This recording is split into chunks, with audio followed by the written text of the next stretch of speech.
Morning and welcome to today's meeting. I would like to officially declare the meeting open at 9:30 a.m. and acknowledge we are hosting this meeting on the traditional land of the Whadjuk people of the Noongar Nation. We acknowledge the Aboriginal people as the traditional custodians of Western Australia, pay respects to elders past and present, and the ongoing connection between people, land, waters and community. Today's meeting will be running in accordance with DAP Standing Orders 2025 and the DAP Regulations 2011. Today's meeting is being recorded and live streamed on the DAP website. Members may refer to technical devices throughout today's meeting to assist them in considering the information before them. Today's panel comprises 5 members. My name is Francesca Lafanti, presiding member.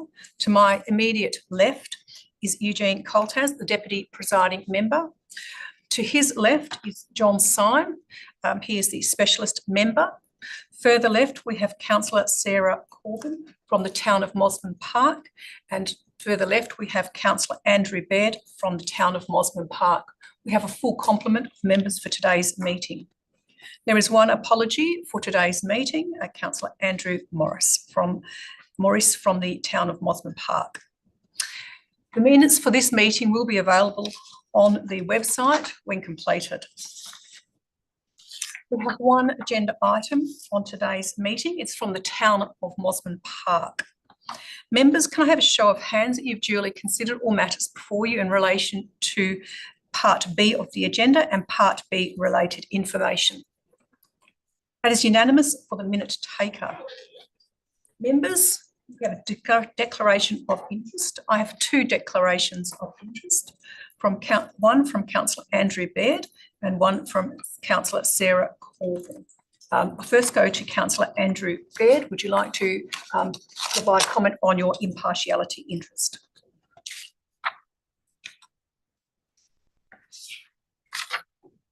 Thank you, presiding member.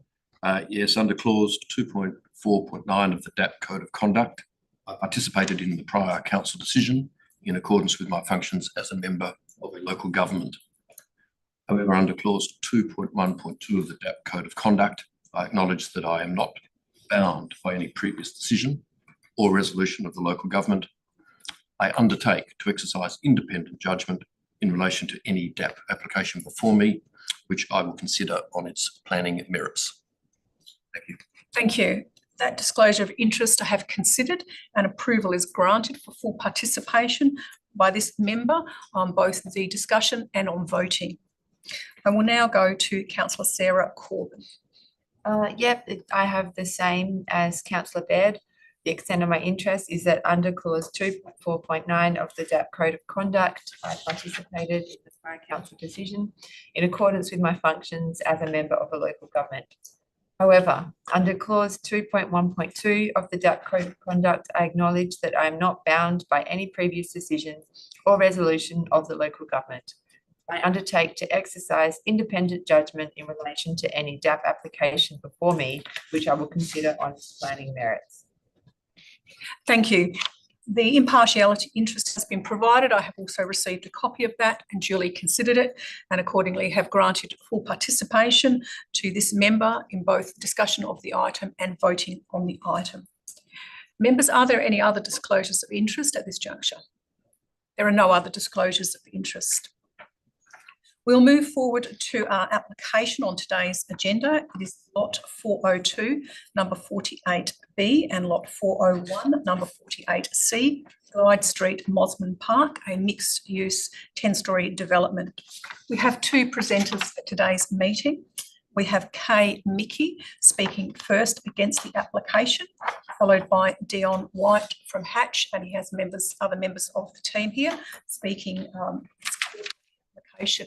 We'll go to our first presenter, Kay Mickey. Kay, as you have heard already, members have received the material for today's meeting, including the submission provided, and have duly considered it. I will hand over to you to present as you choose on the submission. You have 3 minutes as per the DAP standing orders, and I'd encourage you to focus on the key aspects. So handing over to yourself for your presentation before we go to questions. Thank you. panel and other people present, thank you for the opportunity to present my objections to the proposed development at 48 Glyde Street. The heritage value of our home has been succinctly described in the Town of Mosman Park Statement of Significance. A 10-storey structure next to it will obscure the house from the street and detract from its cultural significance, distinctive character and visual landmark in the area. Association between people and place should be retained and not obscured. The proposed 6-metre parapet wall almost to the Glyde Street boundary in front will obscure the front of our home from the street. The present boundary fence should be retained as it is complementary to the heritage of the house, unlike the parapet wall. The limestone lookalike stand-up concrete panels proposed for the structure do not complement the character or style of the limestone in our residence. The scale of the building proposed at 10 storeys is not in keeping with the local area and the RAC code of 6 storeys and plot ratio of 2. The code should be adhered to in order to reflect the atmosphere of a village precinct as proposed by the Town of Mosman Park plans for Glyde Street. The visible bulk and mass of the structure does nothing for the amenity of the neighbouring properties of the area. Surely 5 overheight multi-storey buildings proposed or already built do not portray a village feel on entry to the Town of Mosman Park. The excess height and plot ratio will lead to excess overshadowing and loss of visual privacy. The proposed building will overlook our outdoor living area and backyard, contrary to the developers' claims, especially from the lift foyers, unless opaque glass is used for the window glazing. All of our indoor living areas are on the west side of the house, so light will be reduced, as will warming from the winter sun, increasing energy requirements.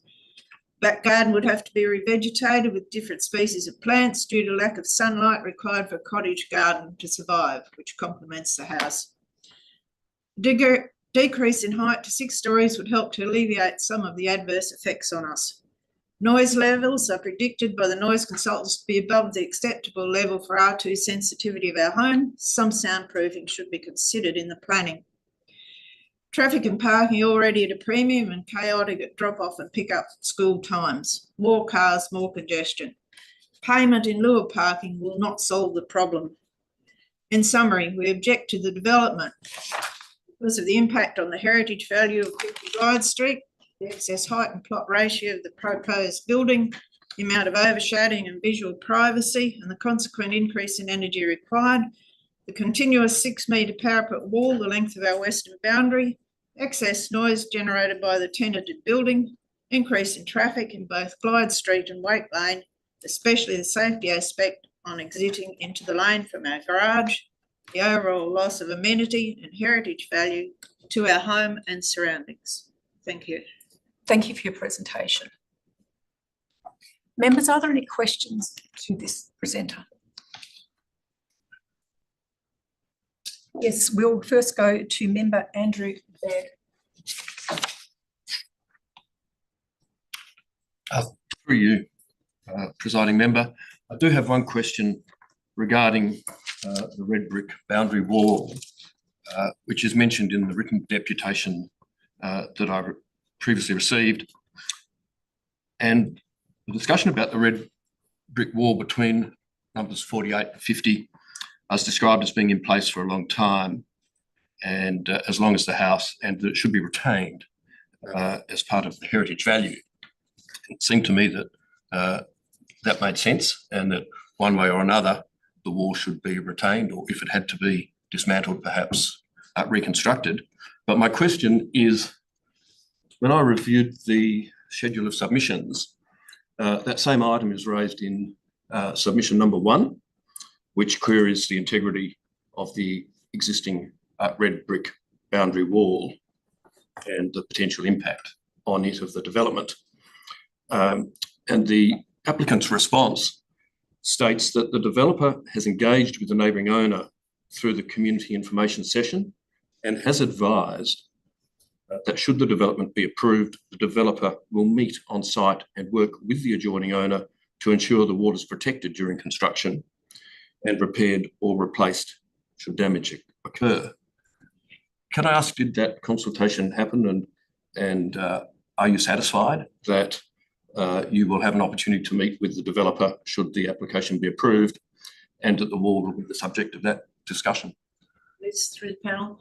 I did have that that conversation, but I do not have anything in writing, so I'm always careful until I actually have that in writing from the developers.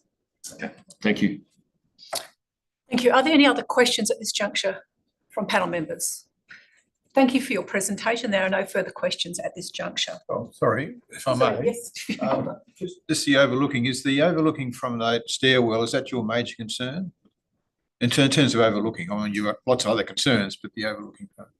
Well, the foyer, each lift lobby to me from the plans, I'm not an architect, but reading the plans and advice I've had is that the windows next to the lifts while people are waiting, what you normally do is stand and you look out the window, and those will overlook us, those windows. So they need to either be deleted or of an opaque material, not covered with some fabric that people can move.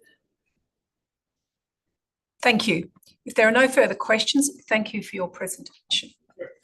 We now move to our second presentation from Dion White Hatch. I understand you're also being joined by Oliver Ford from Hatch, Reese Kelly from Fabric, and Jimmy Thompson from JA Studio.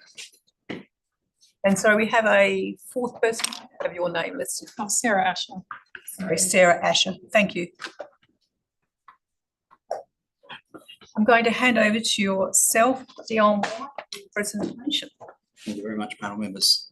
So I'll cover the presentation, but the full team is here for questions, including referral from Fabric and J team.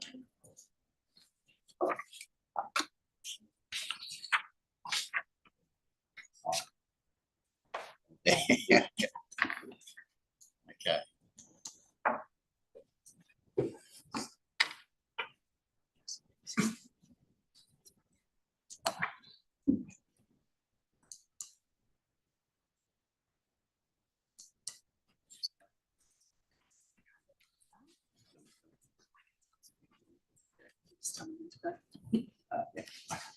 So thanks very much for the opportunity to present. Just a really quick overview, I guess, of the strategic framework, the design response process, and then just some comments at the back end. So in terms of the strategic framework, I think one of the keys with the Glyde Street strip is arguably one of the best regeneration strips that's happened in the last 10 years in the city. The town themselves have given great leadership in terms of reviewing the planning framework, the zoning that goes with that, but also the supporting policies and some of the work that's been done in terms of the public realm improvement. So that has resulted in a large number of approvals across the precinct. And the really important thing is they've taken a performance-based view. So there's lots of smaller sites as heritage issues. There's been a number of variations in terms of height and plot along the way to get successful projects approved. And now we've got 2 projects on the ground, including 38 Glyde, which was the first of the projects that was done by Fabric a few doors down from I guess one of the key things with that is that it's also resulted in a lot of reinvestment within existing businesses on the strip and really turning into quite a popular local hub. A really key part of that performance-based approach is the local planning policy to do with community benefits, and that has a 3-limb test around site future character, amenity, and broader strategic alignment. A key part of that is the design response. So Sarah and Jimmy and the team have really worked very hard, next slide, just to really fundamentally consider what the key issues are of the site. Heritage interface, as you heard, is a really important issue. It's a relatively small, narrow site. It does have crossfall in both directions. It has underlying limestone also that make construction quite difficult from a basement perspective.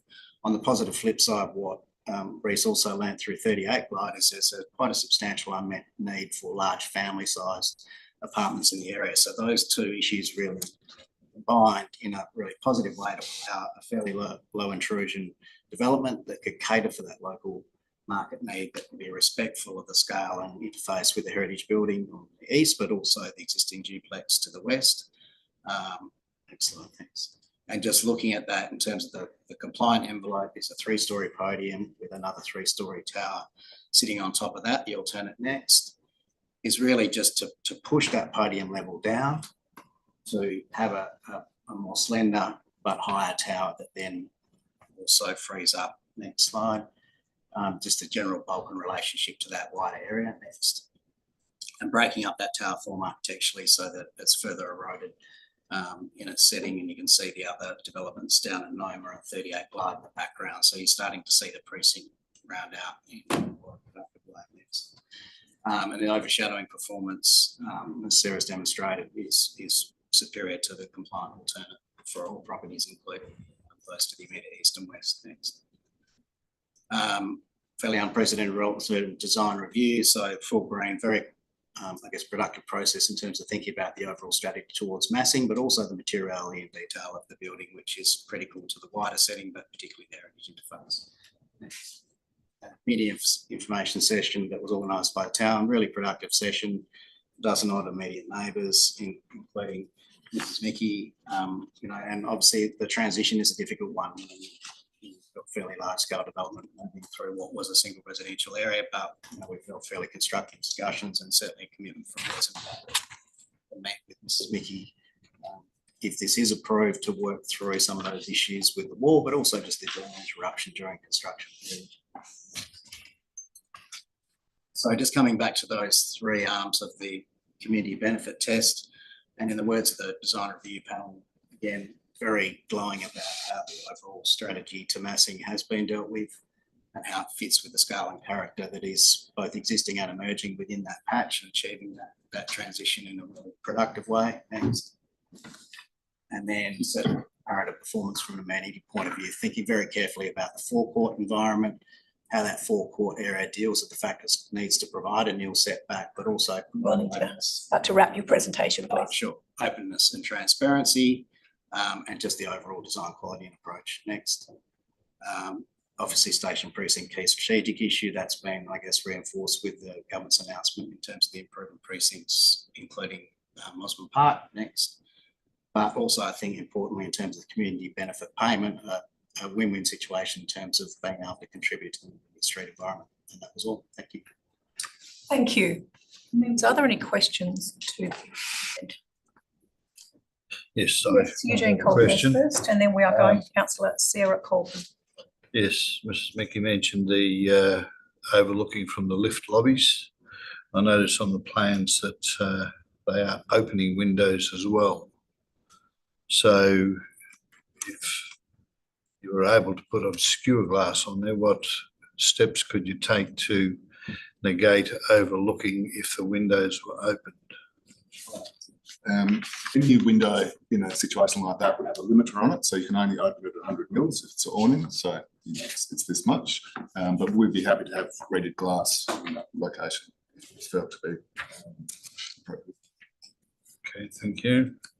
And the other question, is that wall on the boundary, the brick wall on the boundary itself? Brick wall sits wholly within the neighbouring property, and our parapet would be wholly within our property. So the brick wall can remain. And the undertaking that we gave to Miss Mickey was that we will protect that wall, and if need be, we can actually take the wall down brick by brick and replace the wall back up against the parapet on its current alignment. But our parapet wall does not cross the boundary, and it sits on the face of that. That's how the building's been designed as well. And you could brace it during construction? We could do, yes. And that's also why we've taken out the basement and everything else, is to avoid having to undermine anything around. So we're looking to see as much as we can protect the neighbouring properties as well, knowing what the ground conditions are like. Okay, thank you. Don't have any further question at this stage. Thank you. We go to member Sarah.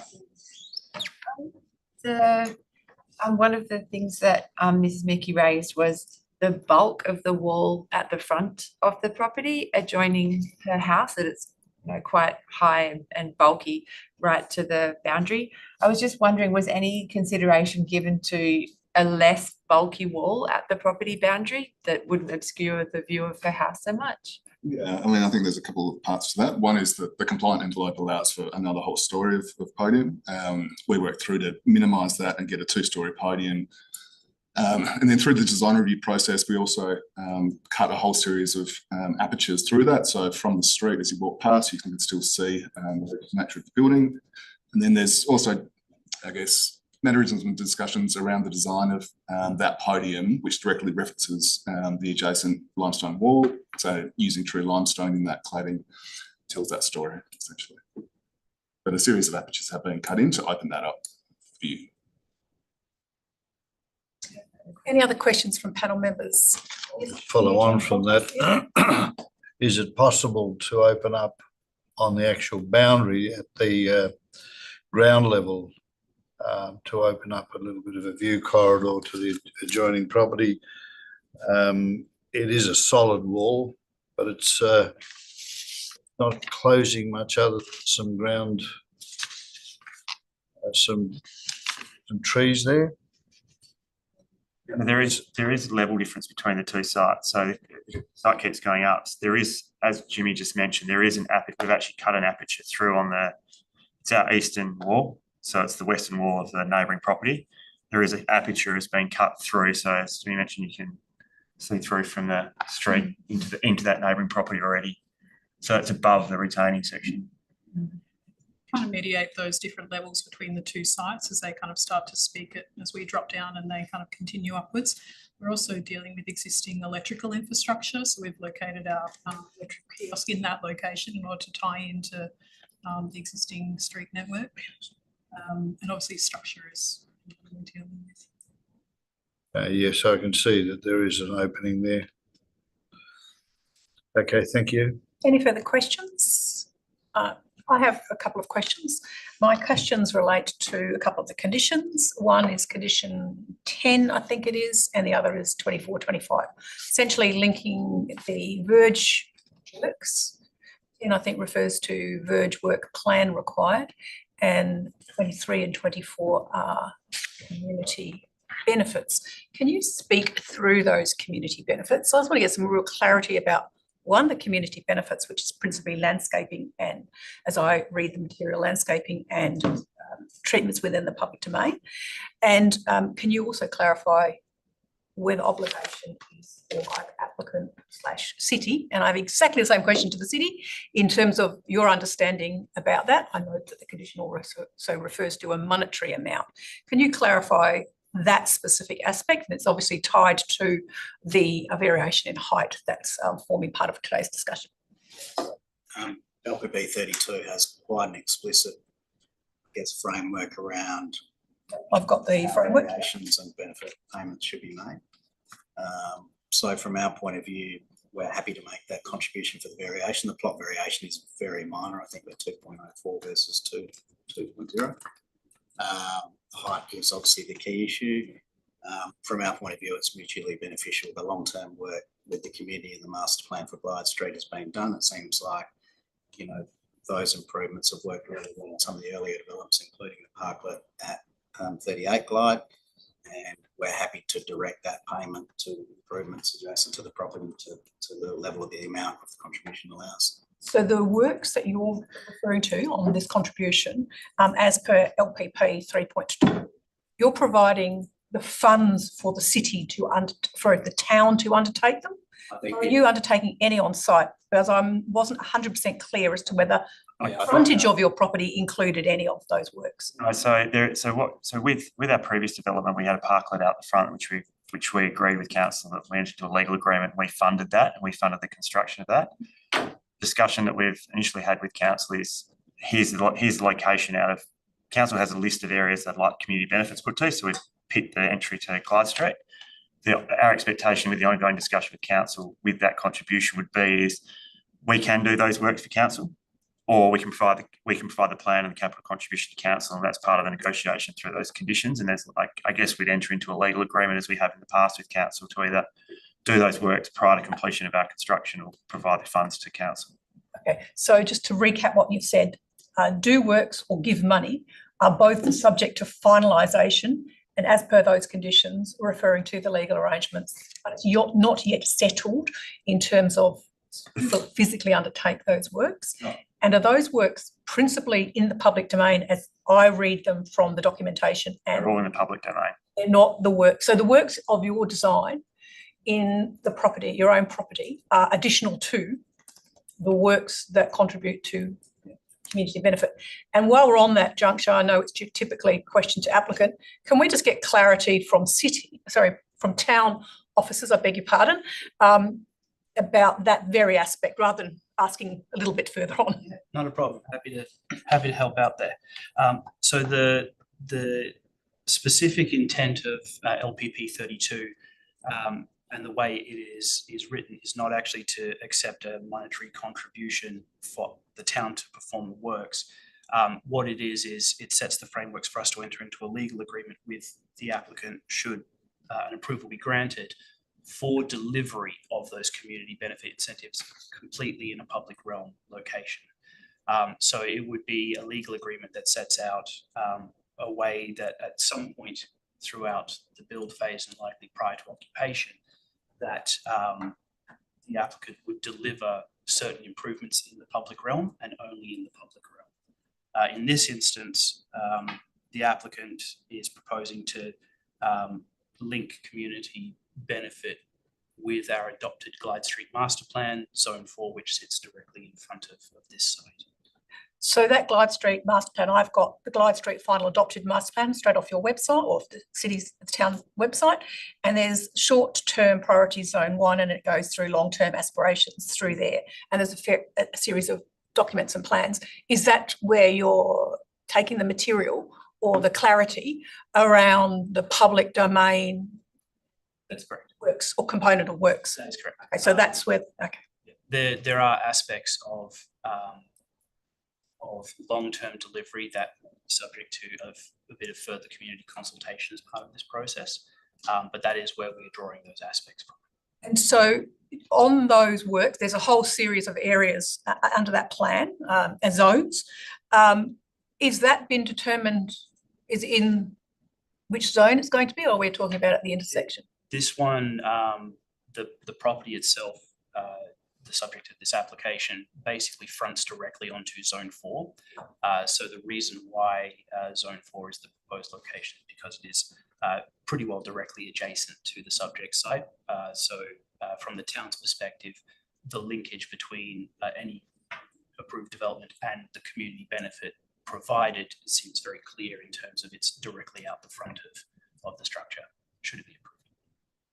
Thank you. That's questions on the same matter. Thank you to both parties. I don't have any other questions at this juncture. Yes, we have. On the same matter with council, if you're asking the developer to, and he might listen in, if you're asking him to fund it, have you capped it at that price, at that amount, or you're just saying, well, today it's that, but you've got to do it no matter what the cost is 12 months down the track? That is an excellent question. The specific metrics for determining what the appropriate funding cost amount would be are written into the local planning policy. There's specific percentages that are included in there.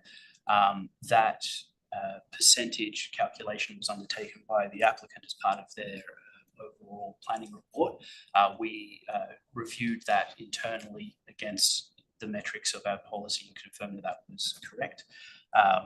There's no instance where we would come back at some point in the future and say this is now increased by 30% or 40% or anything like that. The number is what is based on the metrics of the policy, and we've got there's nothing that I can think of that would necessitate a change or an increase or anything like that. Except inflation and traffic management.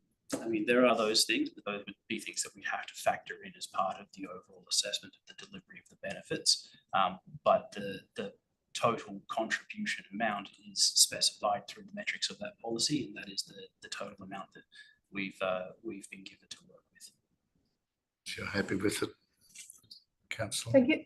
Yes, we have another question. On the same topic, the amount is calculated from, I guess, what we think the development will cost now, but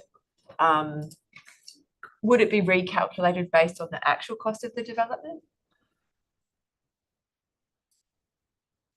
I would assume that the applicant has probably done some pretty significant math in terms of what they believe cost calculation would be. That I can clarify there. I think our expectation is it's treated a bit like the training levy at a building licence, that there has to be a transparent disclosure of the contract value for the build, and that figure then becomes the basis of the final calculation. And that once we've got that final number established, we would look at the improvement plan, we would work out how much of those works could be approved for the agreed amount of money, agree on those works and get those complete prior to finalisation of development. So, Any further questions? John Syme. Yeah, just to clarify this point, it seems to me that condition 34 is pretty clear that it's related to an outcome on the ground rather than a monetary contribution. Is that your understanding? That's your understanding as well? Sorry, apologies, I had my head down. Have you? Yeah. Condition 24. It looks to me as if it seeks a condition on the ground, not a monetary sum. So the condition on the ground is the critical element of it. Correct. Our local planning does not allow for provision of just a cash contribution, and then on we go. It is a provision of items on the ground. That was my understanding. I have a further question. It relates to condition 3, which is prior to excavation works dilapidation report. We've received submissions in our agenda as well as presentation today regarding the adjoining heritage listed property, or heritage listed in terms of the town's documentation, and concerns about impact on the physical structure of that building during construction. The documents that we've received also talk about other developments in the area of having had impact and no rectification. Can you speak a little bit about the dilapidation report, the content of the dilapidation report, what goes into it, who holds those documents for clarity, and what you do post to ensure that the building, particularly the heritage building adjoining your site, is maintained and protected through the construction period, and more specifically that the dilapidation report gives a point in time clarity for all parties, town, neighbour and applicant of condition. Can you speak just a little bit about that one, please? So our builder, a standard practice, the builder will undertake as part of the contract to do a dilapidation survey of various properties surrounding where the construction will undertake. That is undertaken by an independent party that specialises in dilapidation surveys. They will do a photographic evidence report. Those reports will generally have hundreds of pictures of specific properties. When we finalise that report, we provide that to the owners of the properties as well, so everybody holds a copy of that. Council generally asks for a copy as part of a building licence application that the dilapidation reports have been done, and they're provided to council. If, for instance, when we built 38 Glyde Street, we had a heritage property immediately on our western boundary, and we built a 2-storey basement up against that property. That property had cracks in it when we undertook the dilapidation survey. We put telltales, which is basically effectively a glass measuring strip over cracks, and you can then tell if the cracks are moving or the building's moving during construction, and if there's any issues during that, to make sure during construction that you rectify that or make sure the building's safe. Once construction is complete, almost at the very end of the building, if there's any issues that are identified by the neighbours under the dilapidation report, the builder will go back through and rectify those, and to bring them back to what the standard was when we did the dilapidation report. So there are measures that we will undertake to ensure that if there are issues within a building already next to us, we will make sure we can monitor that during construction and make sure it doesn't worsen. Thank you. And my final question, anyone, probably architect, but anyone from the team, I understand that in terms of overall bulk, you are 41 square metres, quite a small amount in floor space above plot ratio. And my understanding from documentation is that the height is primarily bulk from the rear put on to the upper level to open up at the rear. Can you speak about the design, particularly its form and height, in the context of the decisions you made? And I'm very cognizant of comments around interface of the neighbouring properties, light, ventilation and overshadowing. Could you speak about that, a design element that you've considered? I think when you're designing in any developing neighbourhoods, you want to anticipate potential adjacent development and what could happen there. So for us, bringing in the bulk from the compliant envelope meant that we could actually pull further to the north means that we don't have any additional overshadowing compared to a compliant envelope, so that made good sense. Pull away from those neighbours. Also, being able to get lots of frontage for our future residents and the apartments themselves, so that we get one apartment per floor. And I think the articulation of that form, then splitting it in two, really just defines it as two much more elegant volumes. So I think, looking at the planning framework and looking at where you would ask for discretion, I guess the criteria is, does that have any additional impact compared to a compliant envelope? And are you getting better design outcomes for either future residents and or communities? So I think any opportunity to increase setbacks at a lower level is very good. And then to be able to bring the building in further in the site is also a good outcome. Sarah, do you want to add anything? Yeah, I might also add to that. Part of the initial brief from Fabric was really to work with the ground levels best we could, knowing that 38 Glide building 2 stories of basement within a limestone area is, you can obviously have issues for neighbouring properties, which they worked really hard to, prevent at the time. So with those lessons learned, it was about reducing any extent of basement. So the ground floor is really just kind of a partial level that faces the street, and then we're working up with the levels to the lane at the rear over those 2 stories. And then so that parking area kind of ramps up in order to get over that front story. It was really about trying to work how that natural ground level falls, and then above that we pulled in and created a tower form. So the benefit of that was to just create what is essentially perceived as a single story podium at Waite Lane and a 2-story podium at the street edge, kind of creating that as a datum, and then pulling in as best we could to create just a single apartment per floor as we go up the building. Obviously, creating that slender profile also helps with cross ventilation, solar aspect of those benefits for future residents, but also the neighbours. If we did a kind of a more squat building of 6 stories and a 3-story podium to nil setback, obviously the shadow all across the day would be worse for those directly adjacent neighbours in the midst of winter. Thank you. And my final question, again, probably to the design team, more so than the planning team. I note that the design itself, in terms of number of units, is quite unique. I have seen this actually on some older buildings where you have single units per floor with double garaging designed almost, well, as a garage at the lower level coming off White Lane. Can you speak about the design? I mean, there's quite a low number of apartments on the site. Can you speak about the design itself that took you to the single apartment per floor with double garaging for each of those units? Can I just maybe before Jimmy talks about design, just from a project perspective, as we said, we've learned from our previous project down the road.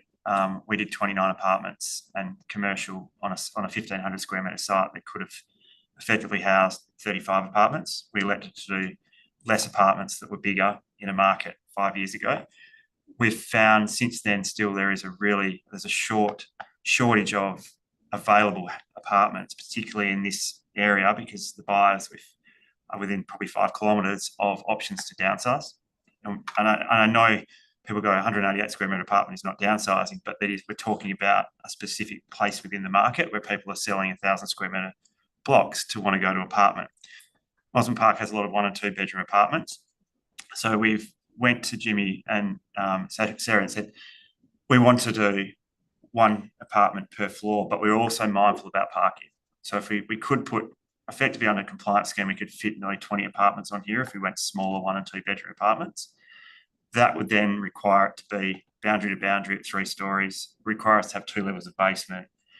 One of the things we said is we've got cap rock under here. We want to take a basement out. So what's the parking ratio we can get? Okay, we can get this many car bays in here. We can get the 1 per floor. This is where we can end up.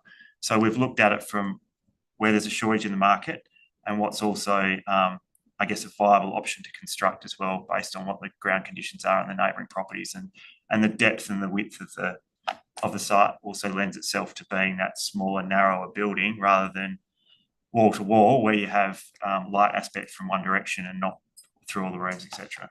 And I think beyond the demographics and the brief that was provided, Typically in projects, we're always trying to get dual or even triple aspect apartments, but to have an opportunity here to have, essentially quadruple aspect apartments, be able to get light and ventilation from all sides, it's the perfect scenario essentially for an apartment home. So from a design point of view, we see great outcomes in that. Thank you. Are there any other questions from panel members at this juncture? Yes, we are going to member Andrew Baird. Thank you. Further to a discussion about parking, I do have a question, a sort of a design question, I guess, regarding the garaging. And it comes from looking at the turn path plans, which were one of the attached documents provided by the traffic consultant. And the turn path plans describe the movement of cars in and out of garages 1, 3, 5 and 9, but not garage 6, which is the one at the end. And I felt it might be important to consider the path plan for 1 or 2 cars getting into garage 6 because they can't access that garage like the other drawings. So they can't go forward and then reverse into the bay. And on my inexpert assumption, I don't think a car can really get into garage 6, or if it can, it could only get in by then reversing all the way out onto Wait Lane through the garage door, and you at a maximum only get 1 car in that garage. Had that aspect been considered on garage 6? Because I think there's a problem there. Certainly being considered. On our plans, the one at the furthest end of the aisle is noted as garage 9. Are we talking about the same one up near the No, R2? garage 9 is not a problem. It's garage 6, which is the furthest one in that backs onto the unit on the front. Well, I think we're talking about the same garage. It's definitely been tested by the traffic consultant. So essentially what we've provided is the 1 metre aisle extension with additional distance beyond that, which is over and above the Australian standard. So it's looking like 400 mil or so. The traffic consultant did review that swear path, which might not be in the statement there, but they were comfortable with it. I mean, yes, there is a level of tightness in residential parking lots that is considered appropriate given they'd be using it every day and get used to that kind of traffic movement. The aisle is also wider than it typically would be. So in this instance, we would be required by the Australian standards to provide a 5.8 metre aisle. So it's shown at 6 with additional distance behind that, which will be a flush concrete treatment. So it's over and above the standards, and we've been advised that it should be to utilise that space. Any further questions from panel members? Yes. Sorry, going back to community benefit contribution. So condition 25, option 1 and part I, is talking about public art and commissioning public art to be delivered on the development site.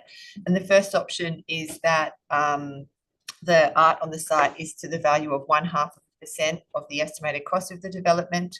But the second part of the sentence goes on to say, which under this option will contribute to the value of total community benefit contributions in accordance with local planning policy 32. My understanding was that the public art policy and the community benefit policy were separate amounts of money. So I just wanted to clarify that. My understanding on that is that So you might just speak up a touch. apologies. My understanding on that is that although the public art, if you went down option, apologies, 1I, would be located on the site, it would still be in a predominant location that would provide some form of community benefit.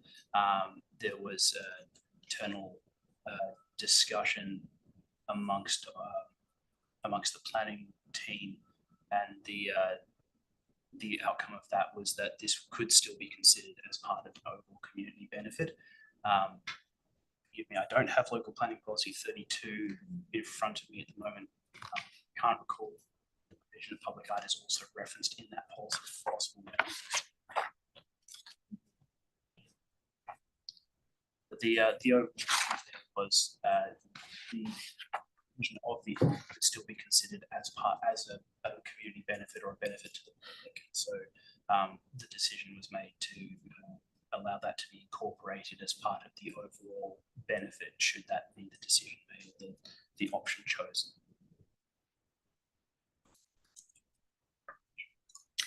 Any further questions at this juncture? Yes. Sorry, one more, and it's just about overshadowing, and it might just, I don't completely understand how it is calculated as an overall, you know, whether it complies or not.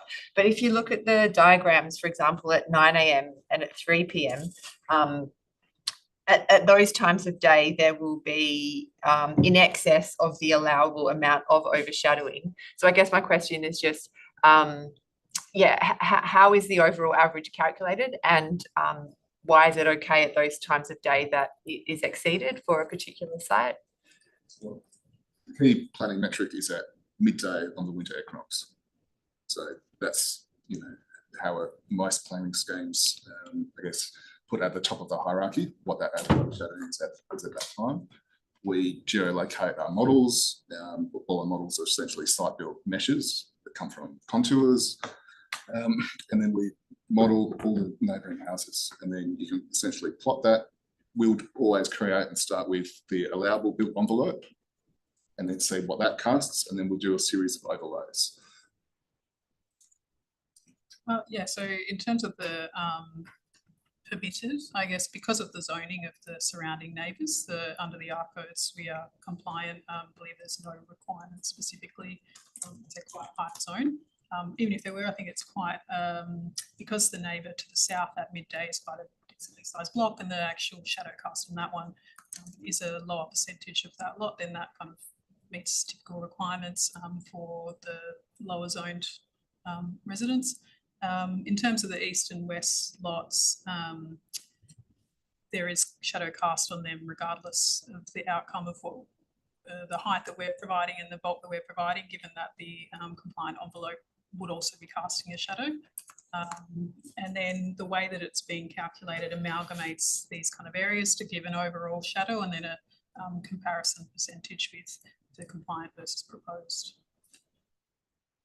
Okay, so there's an average. Sorry, can I? You can, yes. So there's a you guys calculate a sort of average based on all the times of day for the compliant and the proposed application, and compare those. Yeah, in this instance, we've looked at the winter solstice at 9 a.m, 12 p.m, 3 p.m. This is generally kind of as a result through discussions with PLP and through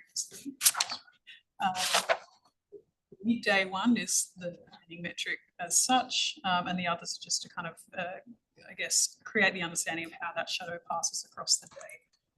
But yes, that's essentially. So in different coded zoned areas, there's different allowances for percentage of overshadowing that's acceptable. Okay, and it's always based on the midday. The planning metric is based on midday. Unless it's specifically altered. Yeah, sometimes some councils are now using equinoxes instead of solstices. Yeah, and I think in the case of our analysis, all three today, 9, 12 and 3 showed less overshadowing than the compliant alternative. And the main reason for that is the dropping of the property, particularly for the east and west properties. Pushing the towers towards the north, Site, so that southern setbacks increased. typically a narrower shadow will be longer, then obviously every individual neighbour is impacted to a lesser degree, as opposed to a broader, wider. And the bit just to add to that, as Jimmy touched on before, when you've got a zoning interchange, so if we've got RAC3 here, as the zoning changes behind us, that's where there's a different ratio of overshadowing allowed on the lower zoning versus the same zoning. So the properties to the east and the west of us are all zoned the same as us. So they're all zoned RAC3, and we've got a specific amount of overshadowing we're allowed on those properties. We're allowed less overshadowing on the properties that have a lower zoning than us, which is to the south. As diagrams are shown, the scheme we're proposing is compliant with the requirements of the R codes and the scheme. Versus compliant scheme, if we were to do a 6-story tower with 3 stories parapet to parapet, you would be having a worse outcome in terms of overshadowing because of the bulk and scale. Right, so you'd have a general worse outcome, but it may still be compliant in terms of overshadowing at midday on the solstice. Yep. Hence being compliant. Okay. There are no further questions to. Just one quick one. Yep, sorry. There was mention made about noise levels. Is there someone that can clarify whether this is compliant or not? It is compliant, and there is a acoustic report there that advises a set of requirements in terms of decibel levels of air conditioning units, etc., that we need to do to make sure we're compliant. We have to provide, so as part of a building licence documentation, we'll be providing to council a selection of mechanical plant and equipment that complies with the acoustic report. Prior to occupation, we'll then have a sign-off from an acoustic consultant that says that the mechanical plant that's been installed complies with what was put in at the building licence, and that complies with the acoustic report as well. So we are not non-compliant, we are actually compliant, and there's a recommendation as what we need to use to make sure we meet that compliance. Thank you. If there are no further questions to the applicant team, we will move to town officers. We have Arkham Hyatt and Luke Harris here with us today. Would you like to make any further comments and both questions from members? Certainly.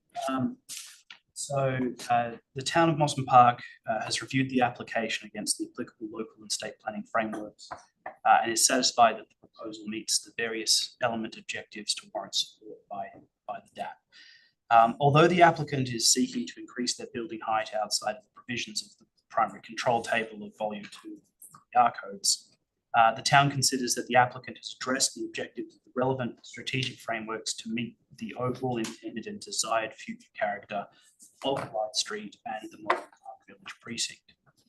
As outlined in the RAR report, and when assessed against the town local planning policy number 20, town centre precinct confidence and character, the proposal is considered to meet the applicable requirements of the Mosman downtown sub-precinct to warrant the consideration of additional height, including height respecting the public realm, activation of laneways, and support for the potential of mixed modes of travel. Further to this, the proximity to the Mosman Park train station further contextualises the area as a station precinct, being a higher density urban centre as outlined within Appendix 2 of the R Codes Volume 2, which is typified by podium and tower developments that support activated street frontages.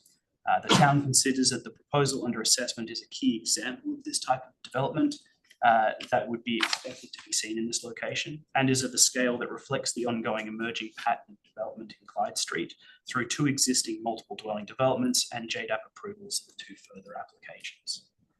The town understands that this development proposal now sits within a location that has recently, very recently, been designated by the state government for the development of a station improvement plan and scheme. We've had a chat with the Department of Planning and been advised that the assessment of this proposal would not be impacted by this recent announcement.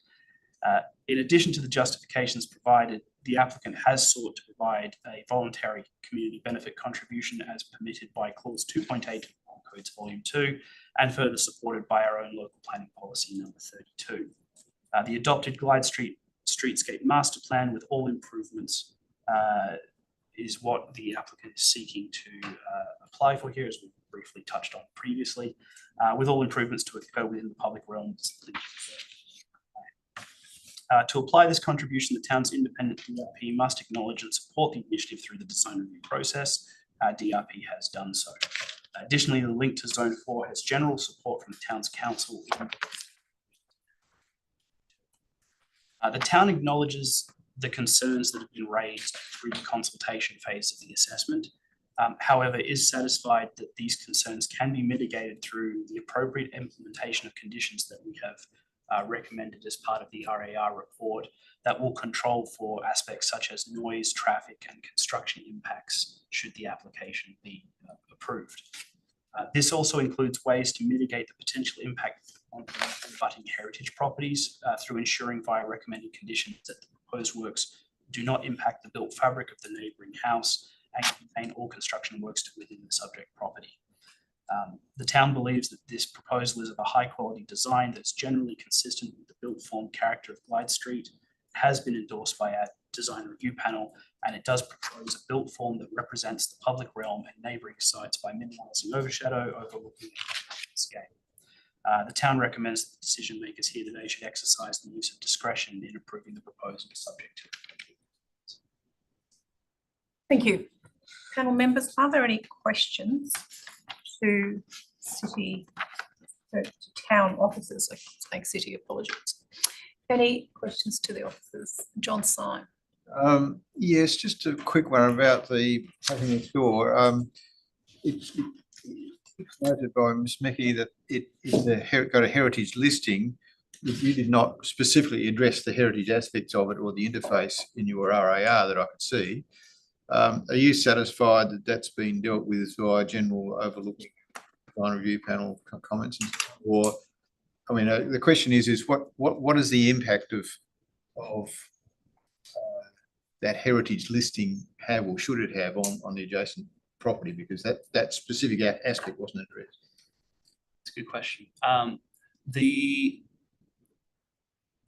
developments or the properties as a whole do not sit within an area that we have classified as a heritage precinct or similar.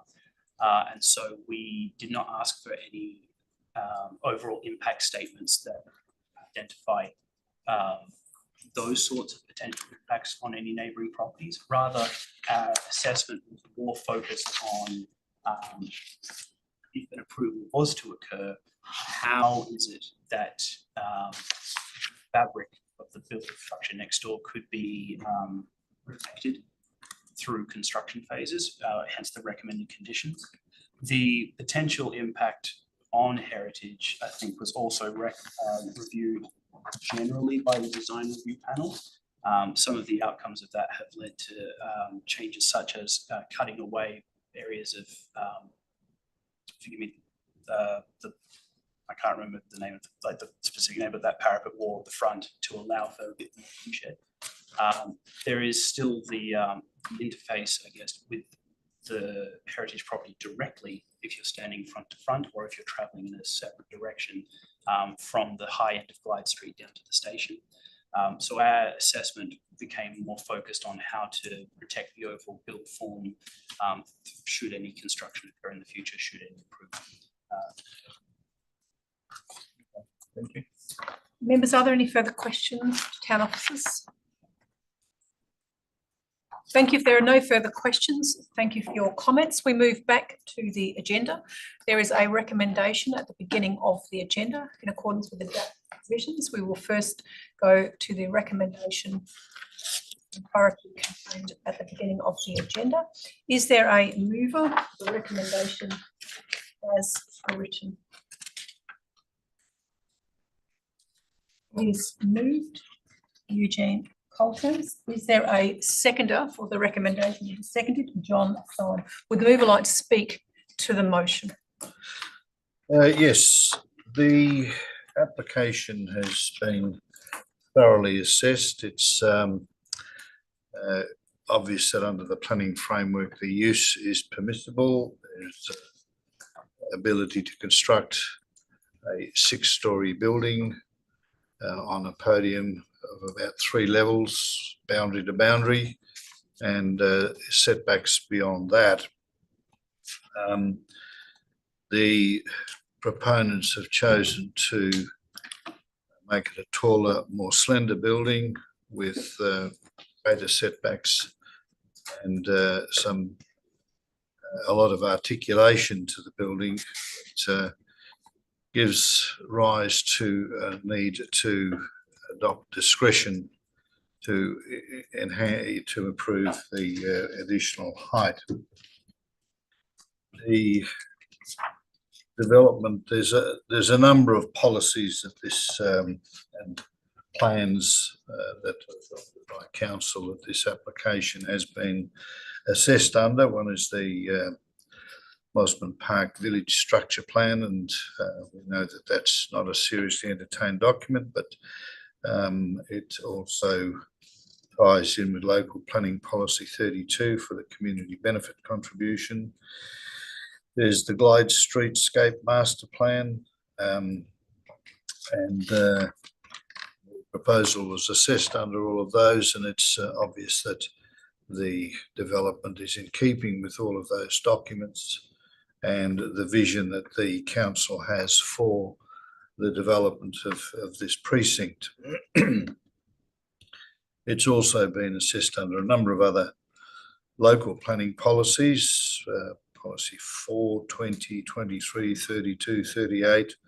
These all relate to laneway access, the context and character of the development against the vision for this locality, bicycle parkings and other policy community benefits, as I said, and public open space contributions, which is flagged as being initiated during strata titling.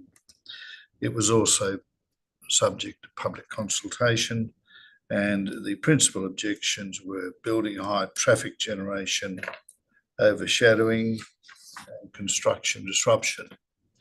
In regard to building height, there's a lot of comment made about that, and the design review panel, who I've looked at in terms of getting guidance for my decision, they, through iterations to review the proposal, and for the first one they requested and suggested modifications to the plans that would enhance the visual appearance and amenity considerations for the locality and residents. And the second iteration, they came out with a strong endorsement of a high quality mixed use development. The council officer's responsible authority report took an assessment of the planning merits of the development. Once again, they concentrated on building height, overshadowing and visual primacy. And in terms of building height, they came out strongly supportive of the increased height. Overshadowing, the diagrams that were proposed show that it's compliant, and visual privacy, I think that the developers have gone a fair way to allay the concerns of residents nearby with the incorporation of, I think they call them fins on the side of the building, vertical window screening elements. There we are. These were to allow natural light and ventilation into the proposal, with focusing on overcoming the visual privacy. In summary, I agree that the proposed development presents a high quality building, high degree of articulation, and to enhance its visual appeal. As a taller, slender profile, it minimises bulk and the amenity impacts such as overlooking and overshadowing.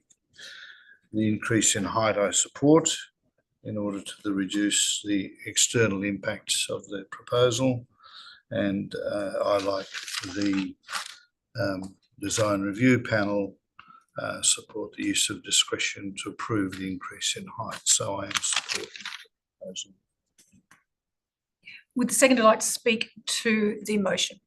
Yes, look, I agree with all those comments, and I must say I commend the city for having a fairly sophisticated community benefit program, which allows us to consider a little more rationally than is sometimes the case some areas of discretion. The main one that we've got is height. It seems to me the plot ratio is pretty close, and I think that's been well justified. I think that if we're looking at what additional adverse impacts there would be to adjoining neighbours,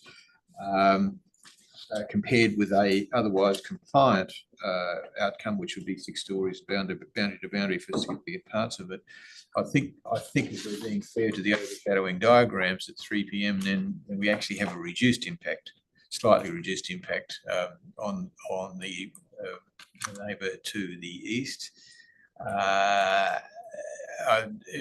Some sort of, we are in a position where any compliant development in this street now at an RAC3 zoning is going to have some impact to adjoining neighbours, and I think that has been well and truly minimised in this case.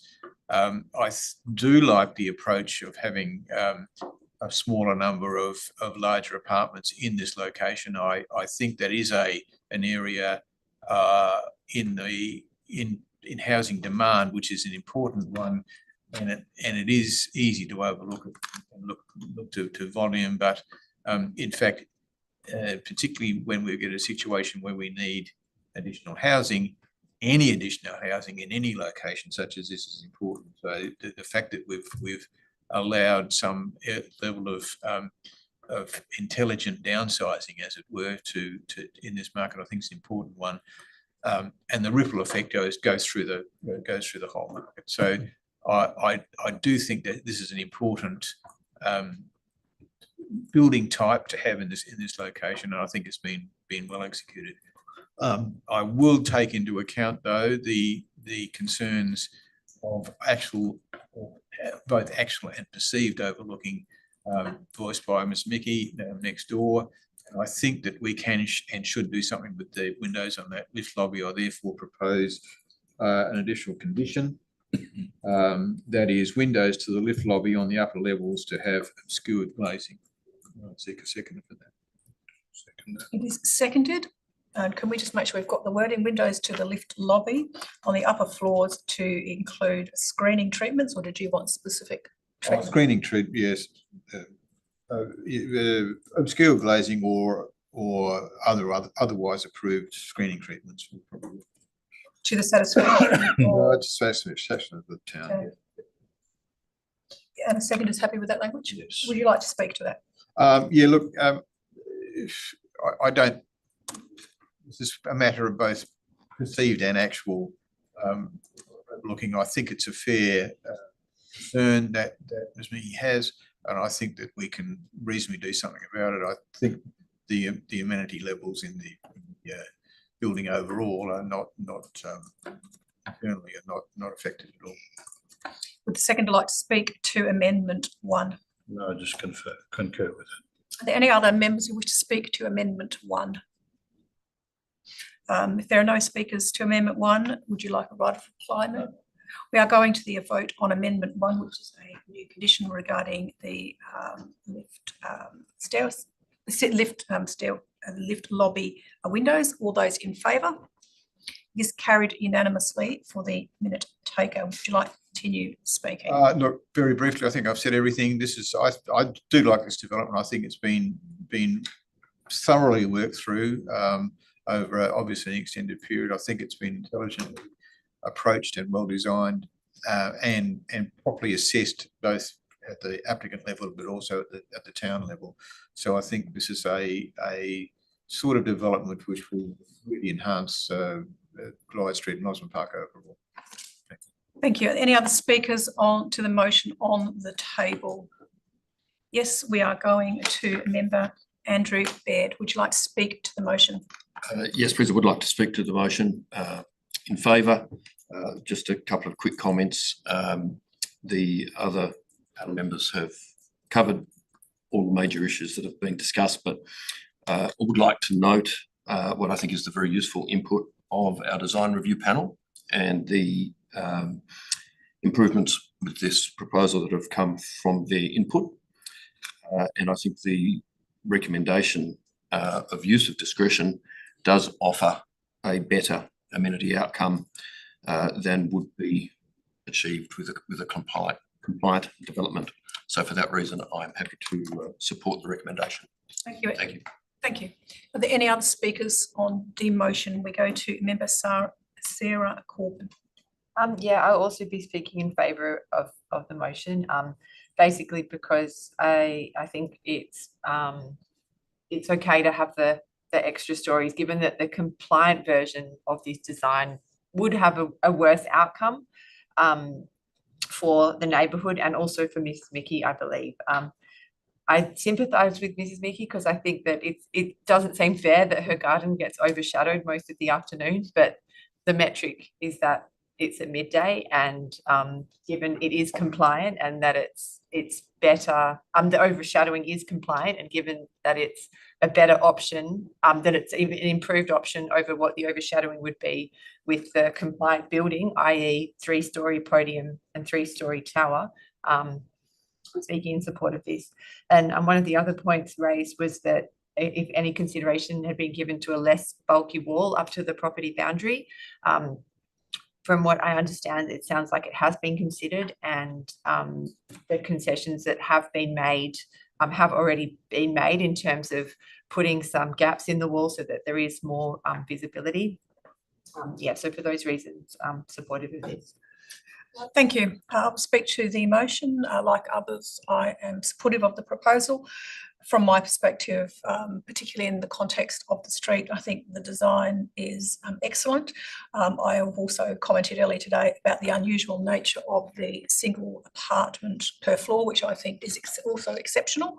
From my perspective, it creates a unique opportunity for the layout of the design as well as the configuration of the overall proposal, and that's in both form, scale and bulk. And I also think the 2-car dedicated garage per unit provides something that is also both innovative, low density, as well as providing housing choice. Whilst it is housing choice of a larger home, it is still housing choice, notwithstanding within the area. And I think this design approach is very, very good design approach, coupled with the detailed information, both at ground level interface with the street, as well as the community benefit landscaping within the street, creates a very positive and strong interface on the street. So from my perspective, I think the design is exceptional. In terms of the overall bulk and scale, I would concur with the comments that have already been said, that the building form is only marginally over in terms of what we would call the plot ratio, and the height in terms of its configuration moving rear bulk towards the upper level, in my view, protects and impacts the impact from the rear, but it also protects impacts on the neighbouring properties, adjoining property, with the opportunity for the bulk of the views from the design that we have in front of us to look over Glyde Street, which from my perspective is exceptional. Overall, I agree with the comments that have already been said. At this juncture, I would, however, like to move Amendment 2. It can either be a new condition. I will look towards the officers to assist in guiding language. It relates to condition 3. I'm not sure how to put the language in, so I've considered it to be new condition 4, renumbering these sites with the language of the existing brick boundary wall adjoining the subject site on lot 403, number 48, excuse me, Glyde Street, to be retained and protected during excavation works and during construction to the satisfaction of the town of Mosman Park. Now, I don't know if you can better provide any better language. I tried to link it into condition 3 and considered it being to include ancillary structures as well as the brick retaining wall in that upper point, but wondered if it would just confuse matters. And sorry, it's number 50, isn't it, the adjoining property? Correct, yep. Sorry, not number 48.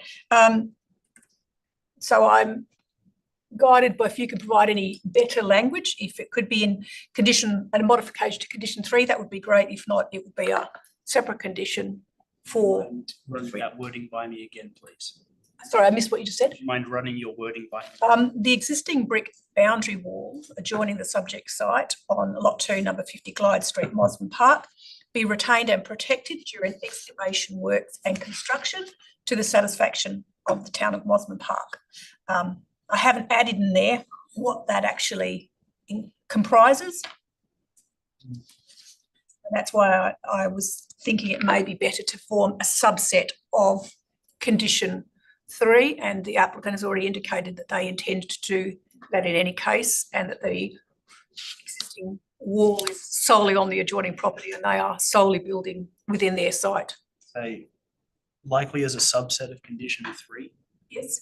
Would be a good way to do it, because if you put it wholly in condition 3, you're also talking about the walls at 48 Glyde Street and also number 27 St. Yes.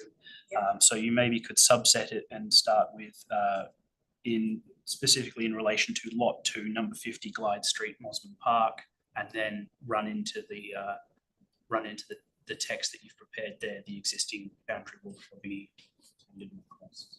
So that would be another dot point under A, B and C. or it could become A1,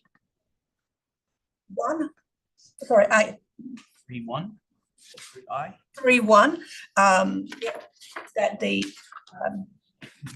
language that I've just used, the existing brick boundary wall adjoining the subject site and lot 2, number 50 Glyde Street, be retained and protected during excavation works and construction to the satisfaction of the town of Mosman Park.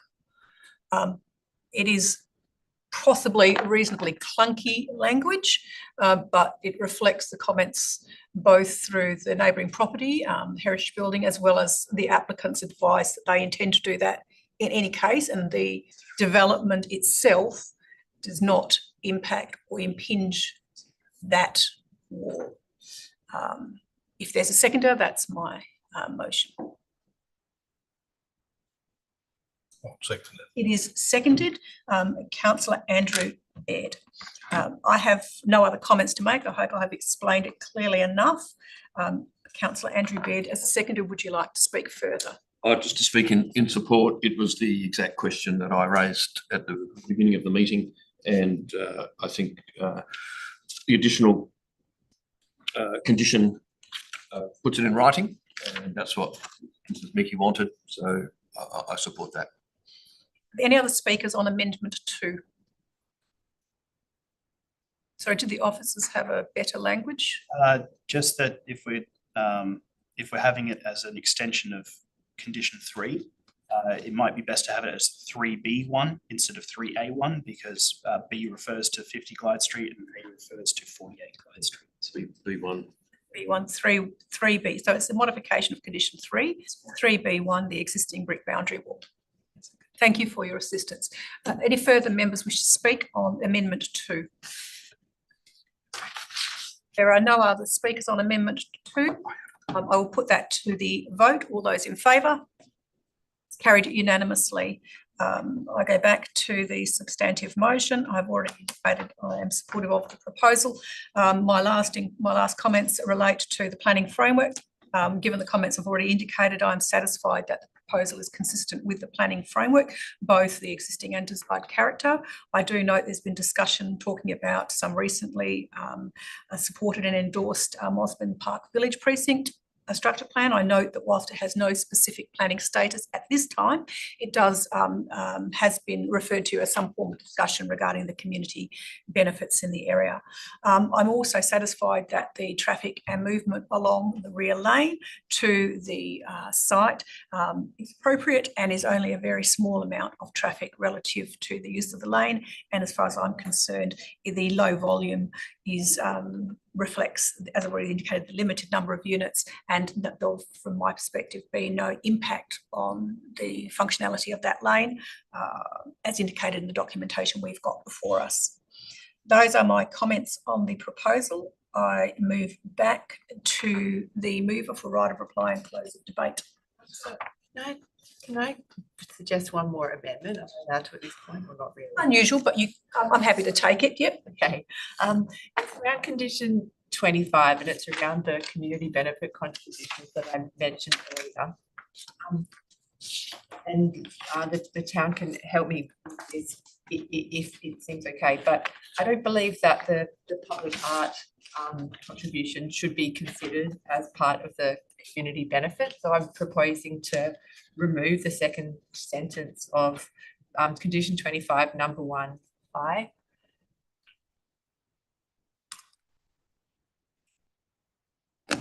One sentence. Yeah, remove commission public art to be delivered 0.5% of the cost of development, which is in the public art policy, I believe, but delete from which under this option will contribute to the value of the total value of community benefit, as I don't believe public art on the development site is necessarily a community benefit.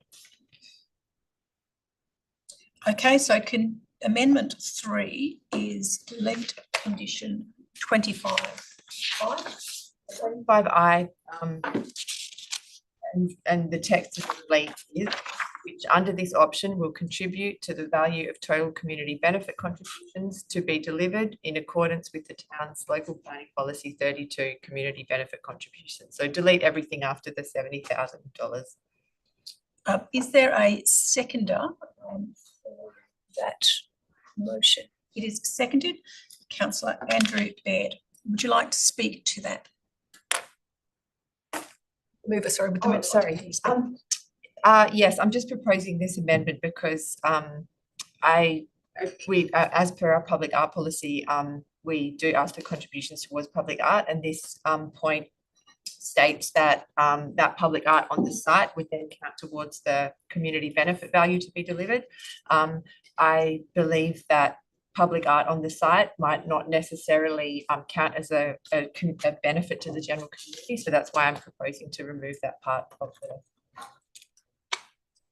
I would second like to speak to Amendment 3. Thank you. Yes, just to say that I think it's a very good pick up by Councillor Corbyn, because I did not imagine that a contribution to public art would form part of the total community benefit contribution.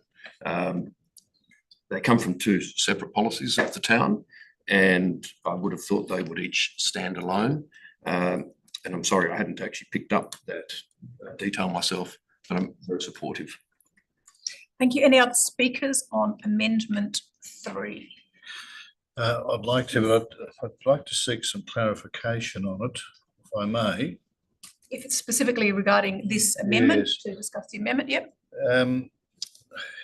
It seems to be a little bit confusing to me that option 1A is 70,000 on the development site, yet option 1B is 140,000. Why the difference?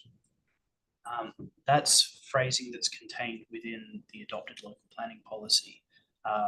We have specific different percentage amounts based on whether an applicant or developer chooses to deliver and thereafter maintain public art on their property, or if they choose to take an option to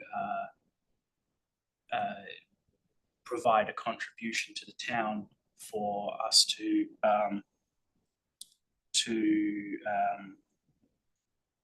essentially maintain the art on a piece of Crown land in Perth. Okay, and Can I follow up on that? Because I'm having trouble understanding this myself. Under this option, the applicant either has to commission works on site to the value of $70,000. That's it, or contribute $140,000 to the city. And what's the 0.5%? So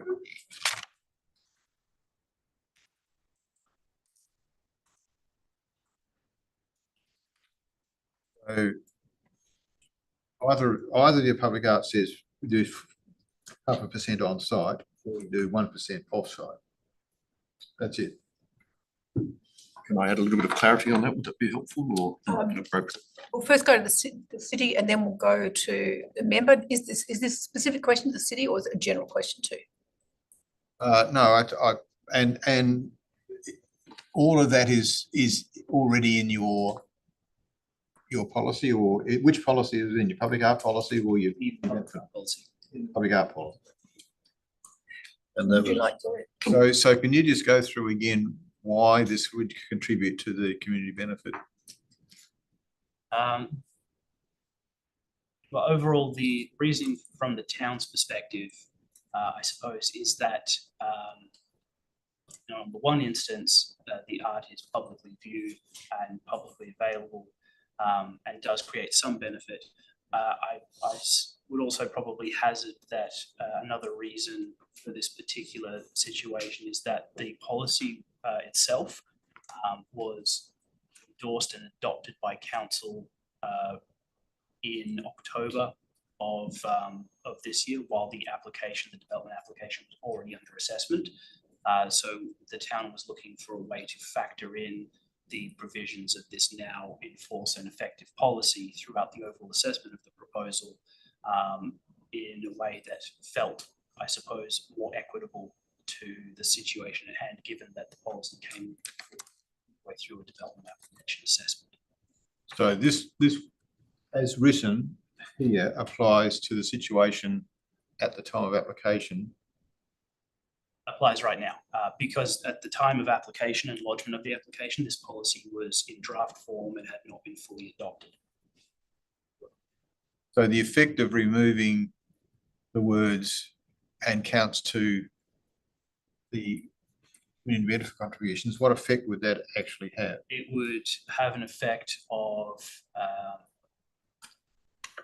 in this instance, the original wording here is that the town is essentially suggesting that what the total community benefit we've agreed is $259,000 and works to that value. If that wording remains there, that total value will be reduced by $70,000. If the wording was removed as suggested by Councillor Corbyn, that community benefits contribution amount would remain at $259,000, and there would be an additional either $70,000 or $40,000 art contribution required as part of the development. I still don't understand the rationale for having it in the first place, though. That why should it be treated? Why should they not be treated as two separate contributions? I'm afraid I don't think I can provide any more clarity on that beyond what I've already. I mean, you're talking to somebody who doesn't like the public art policy anyway. I think it's an investment, so that's a whole other thing. But I'm just wondering what the logic is. I think at the end of the day, the logic was to try and be as equitable as possible in the current situation, given that the policy came into full effect and force midway through the overall assessment of the proposal. Okay. Do you have another question? No, I'll just finish off my comment. Okay. Sorry. It's okay. No, it's all right. I'm happy we had it clarified. So I'm supporting the amendment because I still think that if you're going to have a public art policy, then it does have a purpose on public art, and in keeping with most other, in fact, all other local authorities that I'm aware of. It's good to have a separate policy, and as far as the local planning policy 32 community benefit contributions, I think the public art should be kept out of that realm. So, and they are both policies, and we can chop and change as we want, and I'm supporting in this case. But I would say that the words or the word "or" remain there, because you've got a 1 and a 2. So up to the word "or" from which that I'm supporting the deletion of that. Any other speakers on amendment 3? Yes, just briefly. I have a lot of trouble with this, but I think it's supportable only on the basis that logic says you don't want to confuse two different objectives in there. One's public art, one's community contribution. So I think on that logic, then it needs to be supported. I will speak to this motion. A bit like others, there is a little bit of confusion around the application of the two provisions. From my perspective, I do have some reservation about the amendment, and my reservation is that, as already been indicated by by town officers in relation to the policy positions, they have been a recent changing landscape, and I have a level of concern about the application in a manner that is still a very recent policy, but for which there's been ongoing discussion with applicant over a significant period of time for development. So I do have some reservation about bringing it in. I think by changing the condition, from my perspective, the advice note, this condition also links to the advice note 4 in relation to the community benefit policy, the application there of it. I think for me, there is some reasons why a development of this nature, both in its scale and the extent of discretion that it's being sought, as well as the timing of the application in the context of the policy position, I'm reasonably comfortable that public art, given the numbers that have been identified in this condition, would actually be acceptable in this particular instance because of timing of the policy position, as well as because of the type and nature of the development and the extent of which variations are being sought. I think it's reasonable in this particular instance to leave the condition as it is. Those are my comments. We move back to the mover of Amendment 3 for right of reply. Yeah, nothing further to add. We are going to the vote on Amendment 3, and it is to remove language out of the beginning of point, back to 25(1)(i), and it's removing the words after 70,000 and before or in that paragraph. All those in favour? Against? It's carried 3-2. Any other members who haven't spoken would like to speak? If not, we go back to the mover of the substantive to close debate on the substantive.